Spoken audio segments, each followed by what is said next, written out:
सबसे पहले तो आपने देखा कि अभी फिर एक फॉरेन फंडेड फितना जो कि झूठा शख्स है, जो सुबह दोपहर शाम सिर्फ झूठ बोलता है और झूठ बोलने का सबक सिखाता और तलकीन करता है,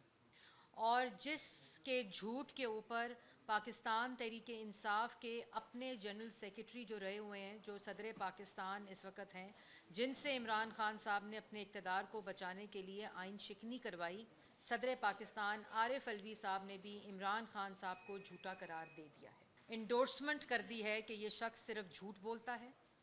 और ये इमरान खान साहब का एक बड़ा दिलचस्प तरीका है कि इनसे इनका सवाल पूछो, ये दूसरों को सवाल पूछने लग जाते हैं।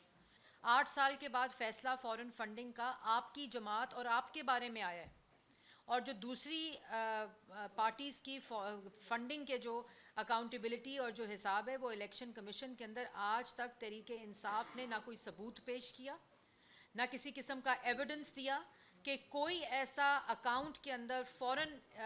फंडिंग आई है जिसके ज़रिए हम ये किए। लेकिन एक बयानिया बनाना है, एक साइमल्टेनियस बयानिया बनाना है कि अगर मुझे कोई झूठा कह रहा है, मुझे कोई चोर कह रहा है, मुझे कोई करप्ट कह रहा है, मुझे कोई मुनाफिक कह रहा है, मुझे कोई साजिशी कह रहा है, तो मैं भी उसके साथ साथ एक ऐसा झूठा बयानिया बनाऊं और उसको बुनूं कि वो इतना झूठ बोल के बनाऊं कि वो सच लगने लग जाए। 4 साल इख्तियारात इस्तेमाल करते रहे हैं, 4 साल पूरे एहतसाब की मशीनरी आपके पास रही, आपने रियासती ताकत को इस्तेमाल किया, तो आज क्या बताते हो कि मरीम नवाज़ शरीफ साहिबा या हसन नवाज़ शरीफ या हुसैन नवाज़ शरीफ या शहबाज शरीफ कहाँ रहते हैं, किधर हैं, कौन से फ्लैट हैं? अगर ये सारी बातें आपके पास मौजूद थीं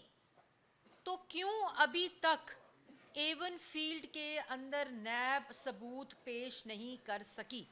अगर आपके पास दस्तावेज चोरी के एविडेंस मौजूद थे, सबूत मौजूद थे, तो 2 दफ़ा शहबाज शरीफ साहब को आपने गिरफ्तार किया, नैब की अकूबत खाने में रखा,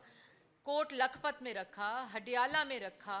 आपने क्यों नहीं एविडेंस दिए और क्यों नहीं आपने उनको सज़ा दिलवाई?